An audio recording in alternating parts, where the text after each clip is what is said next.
friends, America, the world's most powerful country today. Currently, Donald Trump has emerged victorious in the presidential election. He has secured his position as the leader of this global powerhouse for the second time. But was America always this powerful? Absolutely not. In fact, it began as a British colony. So, what is the history behind this influential nation? How did United States of America come into existence? Why was a country this strong once under British rule? And has the United States always been united? In today's video, let's dive into the fascinating history of this superpower nation. A new bridge formed by the ice. Did you know that all Native Americans originally not so native? Their root is not in America. Russia is often seen as America's direct rival in the modern world, but at one point in history, people from areas in and around what is today called Russia migrated to America. They traveled great distances to make this new land their home. This story begins 20 to 25,000 years ago, or even further back. At that time, no one knew about the American continent. Only animals and birds lived there, along with plants, of course. And in that period, humans inhabited only Africa, Asia, and Europe. The Siberian region, which includes parts of present-day Russia and Kazakhstan, once had a different climate. It wasn't as icy as it is today. That made that place livable for humans. So the Mongoloid tribal people lived there. But then a minor ice age started in the northern part of the earth, making life hard for these tribal groups. So they migrated from central Siberian region towards eastern Russia. If you look at the present-day map, there is no land connection between eastern Russia and America. Between them is the Bering Sea, with a few small islands here and there. These two extensions seen here are known as Chukotka Pen and Seward Pen. Some theories suggest there was a land bridge connecting these areas. Now, whether it was land or not, we can't be sure, but thanks to the Ice Age, Mother Nature definitely threw in an ice bridge to connect these two land masses.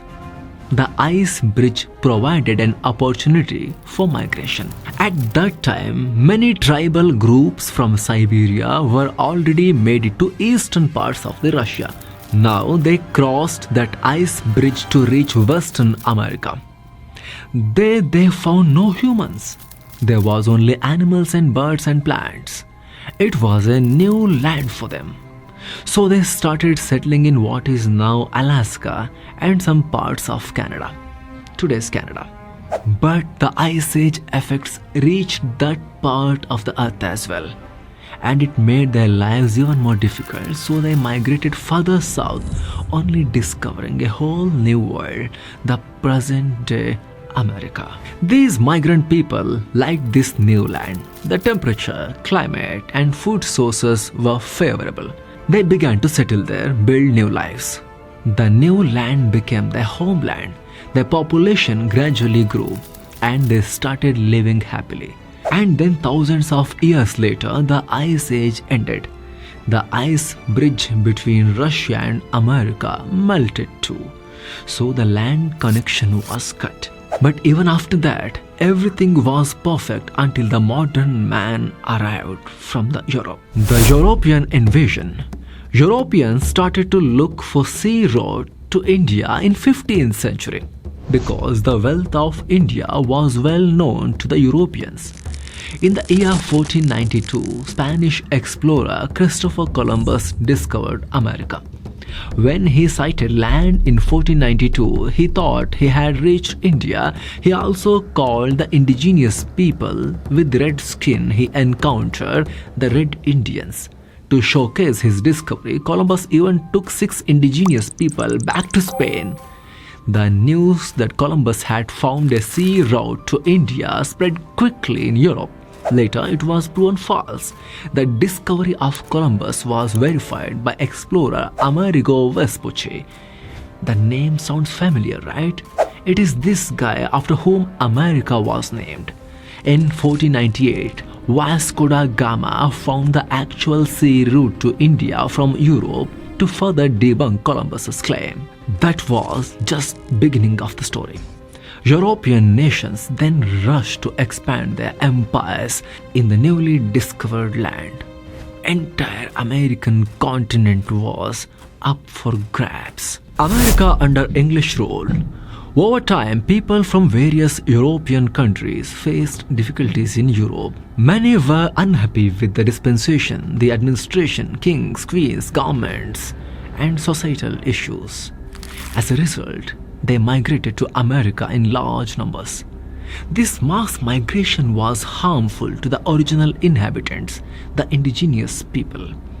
Many indigenous individuals died from diseases brought by Europeans.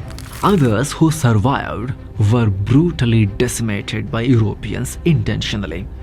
Europeans seized their lands and forced indigenous people into slavery. This led to the near extinction of many indigenous communities. In the 17th century, Europeans began establishing colonies in America. First came Spain, followed by France and then England. By 1732, England had established 13 large colonies.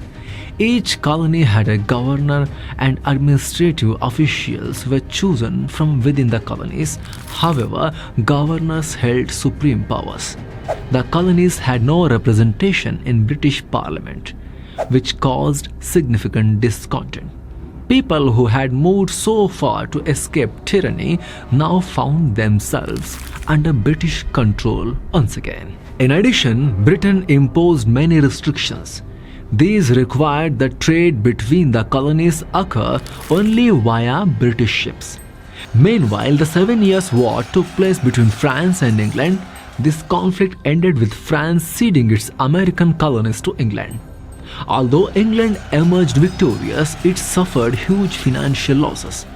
To cover these losses, England raised taxes in the American colonies, leading to massive unrest. The 13 colonies united in their anger against these new taxes. When Britain imposed heavy taxes, the colonists organized protests, led by the Sons of Liberty. In 1766, Britain enacted the Declaratory Act.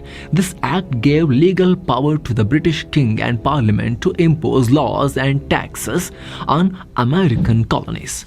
Now the people were furious and they rebelled. In 1773, colonists looted tea-filled ships belonging to the East India Company at Boston Harbor. They threw the tea bags into the sea, marking the beginning of America's struggle for independence. In 1774, representatives from all the colonies gathered in Philadelphia. They decided to start an independence movement against Britain and chose George Washington as their leader. Wars followed this decision. In July 1776, the colonies declared their independence. Although British forces initially resisted, the colonies won significant battles. France, feeling humiliated from previous conflicts with Britain, decided to support the Americans against their fight with Britain. Ultimately, on October 19, 1781, British General Lord Cornwallis surrendered at Yorktown. Yes, this is the same Cornwallis who had also served as Governor General of British India. In 1783, the Treaty of Paris was signed. This treaty recognized the independence of the colonies. The 13 colonies along the eastern coast united to form the United States of America. In 1787, they adopted the world's first written constitution. George Washington became the first president. Through expansionist policies, the United States stretched from the Atlantic to the Pacific, covering almost half of the entire North American continent. So friends, this is the story of the United States of America. If you like our efforts, please like, share, and subscribe. Keep looking for better. Let's meet again. Namaste.